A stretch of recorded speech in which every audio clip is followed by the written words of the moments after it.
Salut tout le monde, c'est Luche, aujourd'hui je suis de retour pour une nouvelle vidéo. Alors c'est une vidéo que j'ai jamais faite sur ma chaîne, un genre de vidéo que je fais absolument pas d'habitude. Mais comme vous voyez dernièrement, j'essaie un peu d'étendre mes horizons, de faire de nouvelles choses. Alors premièrement, c'est une histoire très longue. Écoutez, si vous voulez comprendre, écoutez. Prenez votre thé, prenez votre macroute, prenez tout ce que vous voulez, car ça va être long. Alors petit disclaimer, cette histoire est absolument folle. Vous savez très bien ce que je pense des fausses storytime, des gens qui s'inventent des vies et tout. Pas chez moi. Si vous êtes ici pour dire « Ah, je te crois pas, tu mens », dégagez. Alors déjà, je suppose que vous êtes venu parce que vous avez vu le titre. Et le titre est vrai. Mais il y a tellement pire que ça. L'histoire est 100 fois pire. C'est une histoire qui est enterrée, plus personne n'en parle, ça fait partie du passé. Même la fille en elle-même, elle est passée à autre chose. Maintenant, elle fait plus tous ces trucs. Elle a changé. Peut-être qu'elle est toujours un peu dans sa tête, mais elle a changé. Et aussi, j'ai décidé de faire cette story time parce qu'il y a énormément de jeunes aujourd'hui, que ce soit au collège, encore au lycée, dans des trucs comme ça, qui se font avoir par les fakes. Cette histoire, elle commence au collège. Alors, j'entre en 5e, et du coup, j'ai rencontré cette fille qui s'appelait Emily. On n'avait jamais vraiment fait attention à l'autre en classe, mais du coup à un moment on avait fini à côté, allez savoir comment, enfin vous savez comment ça fonctionne, on rigole, on déconne, on parle, et du coup on a commencé à traîner ensemble, et après elle m'a rencontré sa meilleure amie qui s'appelait Emmanuel, qui ensuite est devenue ma meilleure amie. Ça a commencé à créer une espèce de groupe. Dans cette histoire il y avait Martine, Émilie, Emmanuel, Juliette, Maëlle et Josiane. Emmanuel était amie avec cette fille qui s'appelait Maëlle, et en fait toutes ces filles que je viens de vous citer, elles avaient déjà leur groupe, mais du coup, vu que je suis devenu ami avec Emily, j'ai commencé à traîner avec les autres. Elles commençaient à parler d'MSN, elles commençaient à parler de conversations qu'elles avaient avec je sais pas qui, et un jour ça m'a interpellé, j'ai demandé « Ouais, mais c'est qui ces gens dont vous parlez tout le temps ?» À ce moment-là, c'était assez secret, et au fur et à mesure, plus on est devenus amis, plus elles ont commencé à m'en parler, et à ce moment-là, c'était au collège, donc on parlait énormément sur MSN, les vieux bails là même. Sur MSN, on a commencé à discuter. Et donc Maëlle, en fait, elle était amie avec ce groupe de jeunes qui habitaient à Lyon. Et à ce moment-là, c'était totalement irréalisable. On pouvait pas les rencontrer, on pouvait pas prendre le train parce que c'était les parents qui payaient. Et si à cet âge-là, on disait aux parents, oui, on veut rencontrer quelqu'un qu'on n'a jamais vu, mais c'est des gens avec qui on s'entend bien sur Internet, c'était tu rencontres qui même? Tu vas amener les étrangers, les fous là ici. Donc voilà. Pour nous, c'était impensable de les rencontrer. Mais cette fille, Maëlle, elle les avait déjà rencontrés. Et la plupart, c'était des mecs. Ils avaient tous des photos, ils avaient tous un nom de famille, ils avaient Facebook, ils avaient MSN, ils avaient plein de trucs. On pouvait les trouver partout. Au fur et à mesure, on a commencé à bien s'entendre, on a commencé à discuter, on a commencé à devenir vraiment meilleurs potes. Par exemple, Emmanuel, elle était meilleure amie avec ce mec qui s'appelait Julian. Les prénoms des fakes, c'est les vrais que j'utilise. Donc Emmanuel a commencé à devenir meilleure amie avec Julian, mais par exemple, elle sortait avec un mec qui s'appelait Lee. Et Martine sortait avec Maja. Enfin, tout le monde sortait avec tout le monde. Parce que vous avez commencé au collège, on discute, on s'aime bien, on sort ensemble. Il n'y a pas de questions à poser, il n'y a pas de futur enfant, on est là, on s'entend bien, on sort ensemble, hihi, lol, c'est trop marrant. Je suis sorti avec Maëlle pendant peut-être 4 mois. C'était en 5e, puis du coup, j'ai fini par casser avec elle parce que je l'ai trouvée vraiment bizarre. Comme c'était à la mode à cette époque-là, elle était so dépressive, elle se détestait, elle détestait tout le monde, elle se ramenait avec son bras, avec les veines coupées là et tout. Et évidemment, à ce moment-là, personne n'était là genre t'es vraiment chelou, je te parle pas. Tout le monde était là genre oh mais ça va, qu'est-ce qui se passe? Finissait toujours par revenir à ces gens-là, à Julian, à Nigel, à machin. Ils avaient tous un prénom bizarre en plus. On faisait des conversations à plusieurs sur MSN, on faisait que parler, on était vraiment amis. Donc il y avait le groupe de Lyon et le groupe de Bergerac et on parlait énormément. Vers la fin de la 5e, vers cet été, il a commencé à y avoir des rumeurs comme quoi ces gens-là étaient faux. Du coup, Maëlle, en 6e, elle était dans un autre collège de Bergerac, et elle s'est embrouillée avec plein de filles, et on n'avait jamais vraiment su la nature de cette embrouille, mais on savait que c'était par rapport à des gens qui n'existaient pas, et que ces filles avaient appris qu'ils n'existaient pas. Elle l'avait tapé, elle lui avait fait la misère, et donc du coup, elle avait décidé de changer de collège. Nous, vu qu'on parlait énormément à ces gens-là, pour nous, c'était pas pensable. Nanana, ils existent, ils sont réels, j'ai vu sa photo, et son autre photo, il y a le même nez. Plus il y avait de doutes, plus il y avait de photos. Et à chaque chaque fois elle disait bah non, ils existent, ils sont réels. Et à partir de là, comme j'ai dit, il y a eu beaucoup plus de photos, il y a eu beaucoup plus d'échanges, c'était beaucoup plus intense, on parlait encore plus avec eux. Ça commence à être vraiment bizarre à cet été. Emmanuel, qui était grave un meilleur ami à ce moment-là, genre on parlait tout le temps, machin, elle habite chez sa tante. En fait, il y avait la maison et il y avait le garage. Le garage était super grand et en été, il faisait pas froid. On mettait les matelas, on mettait les coussins, on avait les bonbons, on avait la musique, on avait ci, on faisait autant de bruit qu'on voulait. Honnêtement, ça, les soirées au garage, c'était le feu. On avait fait une soirée où on avait invité Maël. On avait passé la journée à Aquapark, c'était trop cool, c'était le feu. On rigolait, on discutait, c'était vraiment sympa. Évidemment, on parlait des mecs des mécènes, on disait « Ah, comment il va Julian, machin. » Il était vers 23h, 23h30, minuit. Et là, du coup, il y a Maël qui nous regarde et qui fait « Ah, mais vous savez pas, mais moi, je maîtrise les esprits. » Quoi? Quoi? Tous, on commence à se regarder, on était là genre « Mais qu'est-ce qu'elle dit ?» On savait qu'elle était un peu loufoque, tu vois. Loufoque, ce vieux mot-là. On savait qu'elle était à fond dans les histoires de paranormal, qu'elle était à fond dans les trucs comme ça. Ouais, mais c'est pas vrai. Et donc, du coup, elle disait « Oui, mais si, je maîtrise les esprits, j'arrive à faire rentrer des âmes dans mon corps, j'arrive à faire ci, j'arrive à envoyer mon âme là-bas dans un autre corps, j'arrive à faire un échange d'âmes et tout. Mais tu es folle, tu es vraiment tarée. » Elle a dit qu'il fallait faire une espèce de cérémonie. Il y avait plein de bougies dans le garage. On a pris plein de bougies, on a fait un cercle, on a mis Maël au milieu, on a mis 2 bougies à côté d'elle, on a mis le sel, on a fait le sel partout. Elle s'est concentrée, elle nous a dit « Oui, il faut que vous l'appeliez. L'échange pourra se faire. » Et donc du coup, même si au début on n'y croyait pas, genre ça semblait tellement incroyable qu'on a commencé à être là genre ouh. À cette soirée, il y avait Emmanuel, il y avait Émilie, il y avait Martine, il y avait Maël et il y avait Josiane. Et il se passe rien. On s'est tous regardés, on a fait ouais bon, c'est bon, elle ment, elle a voulu nous faire une blague. Enfin, elle a fait la meuf déçue, elle était là genre bon bah tant pis, ça a pas marché. Et nous on était là bon bah on essaiera peut-être après. Mais dans notre tête on se disait ouais bon, elle ment. La soirée a repris son cours, on a continué à parler, on a continué à faire ci, on a continué à faire ça. Et là, bah elle était en train de manger sa douap, sa crêpe douap chocolat tranquille. Elle commençait à la manger, elle commence à faire comme ça, comme le chat qui crache les boules de poil. Ouais bon bah elle s'étouffe, ça va s'arranger. On voit qu'elle arrive pas vraiment à sortir la crêpe. On commence à lui taper dans le dos, on commence à faire ouais Maël ça va, qu'est-ce qui se passe? Sa crêpe douap, elle la crache pas dans sa main, elle fait ok. Mais ça va? Et Maël répond oui, mais avec une voix un peu différente. Et à partir du moment où elle a craché sa crêpe, elle semblait désorientée. Et là, d'un coup, on se regarde tous et on fait... Mais peut-être que ça a marché. Con comme on était là, il y a des gens de MSN qui nous parlent, on capte pas qu'ils sont faux, et il y a la fille qui commence à nous dire qu'elle sait faire rentrer les esprits dans son corps, on la croit pas jusqu'à ce qu'elle crache sa crêpe. Quel genre de bêtise? Et puis d'un coup, elle nous parle... Mais la voix était totalement différente, la personnalité était pas la même. Elle commence à bouger, elle commence à marcher, comme si elle avait jamais vu l'endroit. Elle fait « c'est quoi ça, c'est quoi ça ?» Il y a Emmanuel qui arrive et qui fait « You ?» Il la regarde, il fait « Oui ?» Et là, d'un coup, il fait un énorme câlin à Emmanuel. Comme si, d'un coup, il nous avait tous reconnus. « Ah, Luc, ah, Émilie, ah, Josiane, ah, Martine, machin, je vous aime trop, enfin, on se voit. » La soirée suit son cours et on continue à parler avec You. Même si on était un peu dubitatif, il y a You qui commence à faire « Mais il est où Lee ?» Et Lee, c'était un mec super important du groupe. Il est sorti avec Émilie, il est sorti avec Emmanuel, il est sorti avec tout le monde. Et You était meilleur ami avec Lee. Et je vous avais dit que c'était compliqué, Et là, You, il commence à péter un câble. Il se met sur le côté, il se met en boule, il fait... Comme s'il faisait une crise d'angoisse en fait. Mais où est Lee? Il y avait une des filles qui avait voulu prendre l'air. Et au moment où elle est rentrée, elle a laissé un peu la porte entrouverte. Il y a You qui se retourne et qui fait « Lee! Et il commence à se lever, il commence à courir.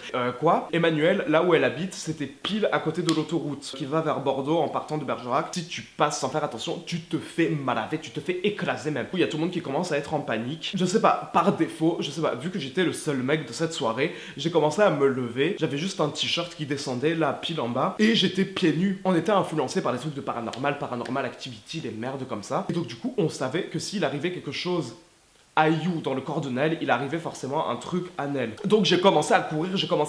Maël courait. C'est pas une critique, hein, mais Maël était un peu ronde, donc elle courait pas vite, donc je l'ai rattrapée rapidement. Lâche-moi, y'a Lee. Et je faisais, mais ton Lee là, il est où? Elle pointe l'autoroute, elle fait, il est là-bas. Lee n'est pas là, Lee n'est pas sur l'autoroute, mais si, il faut traverser.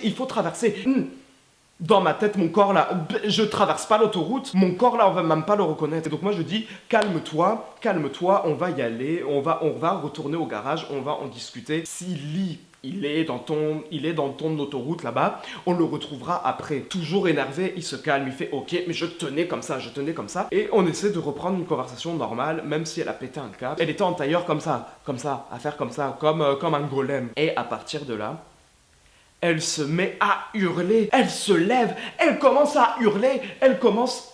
attendez, j'arrive. Cette fois, vu que plus personne n'était sous le choc, tout le monde s'est levé pour l'empêcher de bouger, de retourner vers l'autoroute pour aller crever là-bas là. You commence à s'énerver, il commence à pousser tout le monde, il y a machin qui finit par terre, il y a machin qui finit contre le mur. Et donc du coup, les filles avaient tellement peur qu'elles bougeaient pas, sauf deux, Emmanuel et Martine. Moi, je me mets devant la porte et t'as You qui arrive, qui vient poser ses dents sur ma clavicule là, qui commence à me mordre, J'ai gardé la cicatrice pendant... je sais pas, 2 mois. Tellement elle m'a mordu fort, je saignais et tout là. Et You commence à se diriger vers les ciseaux là. Je vais faire ça. Tout le monde est là. Non, tu vas pas faire ça. Moi j'arrive, je fais... Les ciseaux ils s'envolent là-bas. Et en fait il y avait une ancienne cheminée sur le côté dans ce garage je crois, où il y avait des accessoires à cheminée, enfin bref. Elle prend le tisonnier. Et elle commence à faire... Il y a Martine qui arrive, qui commence à courir vers elle pour lui enlever le tisonnier. Et You fait... Et elle l'a planté dans Martine. Planté, on s'entend. Comme ça, tu vois, mais un peu plus. Enfin, elle a quand même saigné. Emmanuel arrive et commence à faire... Là, touche pas. Quoi ? Tu veux ça aussi? Et Emmanuel fait... Ah non, c'est bon. C'est comme les films avec les tarés, là. Qui en veut?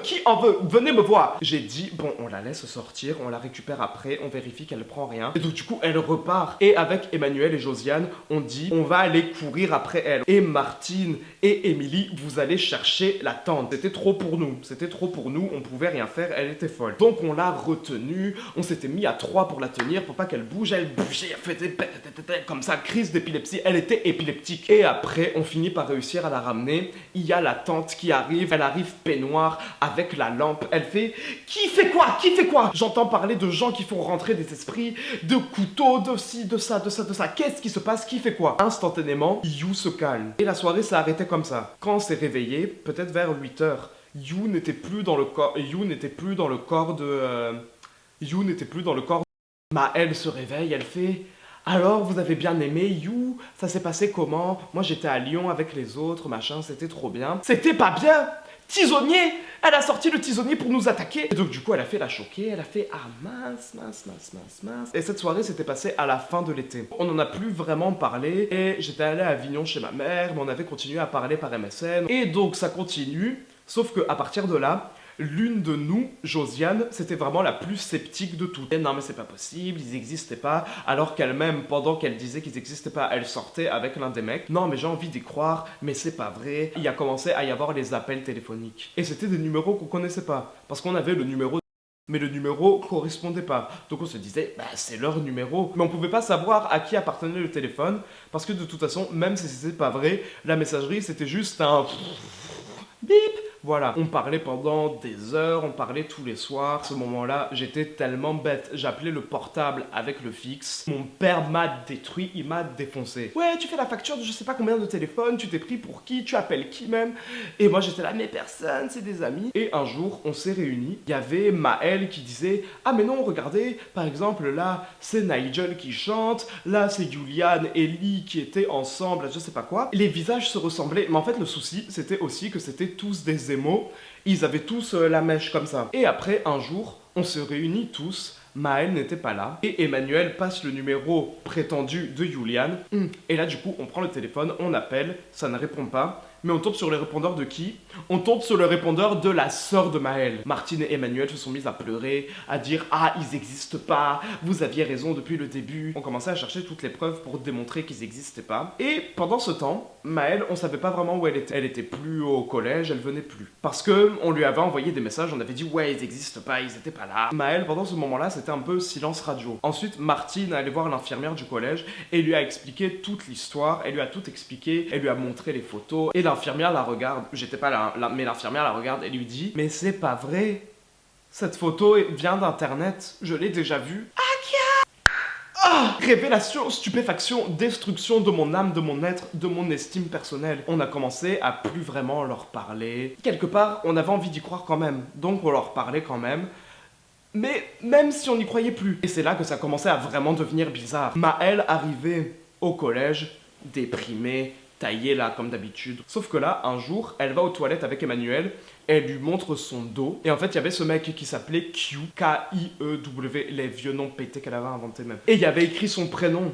Avec une lame de taille crayon, même je sais pas avec quelle lame elle avait fait ça, mais dans son dos, il y avait écrit Emmanuel. Ou peut-être qu'il y avait écrit un autre prénom des filles, mais en tout cas, il y avait un prénom écrit. Et apparemment, c'était un des mecs qui était rentré dans le corps de Maëlle, qui s'était scarifié le nom dans le dos. Comme ça, Maëlle ensuite arrivait et montrait. Et on a vu ça, on a vu l'histoire de trucs dans le dos, on a fait qui fait ça? Mais qui ça peut être? On s'est dit, c'est forcément sa sœur. Vu que Maëlle a passé le numéro de sa sœur, ça veut dire que sa sœur était dans le truc. Et à partir de là, on a tous recommencé à flipper, on s'est tous remis dedans. On parlait sur MSN, à un moment on faisait des webcams, on parlait. Ils avaient même un mur avec écrit plein de prénoms. Ils nous avaient dit qu'ils avaient mis nos prénoms dessus, donc on cherchait, mais la photo était tellement d'une mauvaise qualité qu'on zoomait et qu'on croyait voir nos prénoms. Et on était là, ah mais c'est vrai, il y a notre prénom dessus. Le groupe s'appelait la The Band, T-H-E bande, une bande. Déjà, comment on a fait pour tomber dans un panneau pareil, des mecs de Lyon émo avec leur surnom pourri. Et donc ça continue comme ça, on n'y croyait plus, on n'était plus vraiment à fond, mais on continuait à leur parler vite fait quand même. Et celle qui a été le plus affectée par cette histoire, c'est Emmanuel, parce qu'elle était vraiment tombée amoureuse d'une de ces personnes. C'était que c'était vraiment bien ficelé, d'un œil extérieur sans les preuves qui allaient, et si on regardait juste le truc d'un œil innocent, on voyait qu'il y avait de différentes personnalités, on voyait qu'il y avait de différentes photos, on voyait qu'il y avait on voyait qu'il y avait ça, machin écrivait pas de la même façon, c'était l'argument en plus. Et c'était tellement bien fait, et un jour l'histoire continue comme ça, on est plein de doutes, on dit non c'est pas vrai. Un dimanche, on avait fait une conversation sur MSN, mais que les principaux, sans Maëlle. En fait, Josiane croyait plus du tout à l'histoire. Donc elle avait cassé avec Cameron, avec qui elle sortait à ce moment-là. Cameron a dit qu'il allait rentrer dans le corps de et se tuer dans le corps de comme ça, les deux mouraient aussi devant nous. Donc le lundi, Maëlle est arrivée. Josiane, qui croyait plus du tout, qui était la plus sceptique, elle disait « Mais non, c'est pas vrai, elle va rien faire, on s'en fout, c'est juste une connasse. » Et donc en fait, ce jour-là, on croyait que c'était Cameron dans le corps de Maëlle, sauf qu'en fait, il s'est avéré que c'était quelqu'un d'autre dans le corps de Maëlle,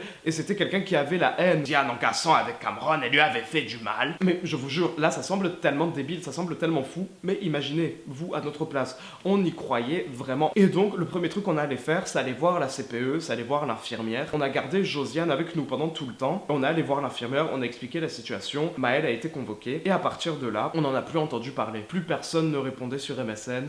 Plus personne n'était là. Maëlle n'était plus là. On sait pas où elle est passée. Il y a des rumeurs qui disaient qu'elle était allée en hôpital psychiatrique, qu'elle était allée ici, qu'elle était allée là-bas, enfin bref. Mais c'était tellement un soulagement de savoir qu'en réalité, c'était pas vrai. Et Maëlle, plus personne ne lui parlait. Sauf moi. Mais j'étais pas autant investi émotionnellement que d'autres. Pas comme Emmanuel, pas comme Martine, qui était sorti pour de vrai pendant des mois et des mois. Moi, j'ai dit, je suis sorti avec l'autre, mais ça a duré 2 semaines. Et au bout d'un moment, j'ai cassé parce que ça m'avait saoulé. Et donc, Maëlle, moi, je continue à lui parler parce que quand même, elle m'avait fait de la peine. Et je m'étais dit que si elle avait créé tous ces gens-là, parce qu'elle avait un problème, pas forcément juste un problème psychiatrique, mais peut-être un problème de solitude, qu'elle se sentait mal, qu'elle se sentait pas bien, enfin plein de trucs comme ça. Peu à peu, on en a plus entendu parler, on n'en parlait plus entre nous, l'histoire était terminée, voilà. La morale de cette histoire, c'est faites attention à qui vous parlez sur internet. Parce que ça se trouve, vous parlez avec des gens sur Facebook, vous croyez que c'est vrai, sauf qu'en fait, c'est juste votre voisine de classe qui se fout de vous en fait. Machin qui voulait tuer ci, machin qui sortait avec ça, c'était Gossip Girl, les feux de l'amour, Pretty Little Liars, c'était tout ça réuni dans un seul et même truc. Mais la fille, elle en a jamais parlé, hein. Maëlle, elle en a jamais parlé, elle a jamais présenté ses excuses, elle a fait comme si de rien n'était. Un truc qui m'a toujours déplu, le fait qu'elle ait jamais vraiment assumé en fait. Et aujourd'hui, plus personne n'en parle, tout le monde est passé à autre chose, c'est loin derrière. C'était pour vous raconter mon histoire folle du collège avec cette fille qui était schizophrène. Je sais même pas si on peut vraiment dire qu'elle est schizophrène en fait. Mais quoi qu'il en soit, quelle que soit sa pathologie, elle avait des soucis là-dedans, ok. C'était ma première story time, j'espère qu'elle vous aura plu, qu'elle aura pas été trop longue et qu'elle aura été intéressante. Et si vous avez aimé, n'hésitez pas à vous abonner, n'hésitez pas à lâcher des pouces bleus, à dire en commentaire si vous voulez d'autres story time. Bye bye, bisous.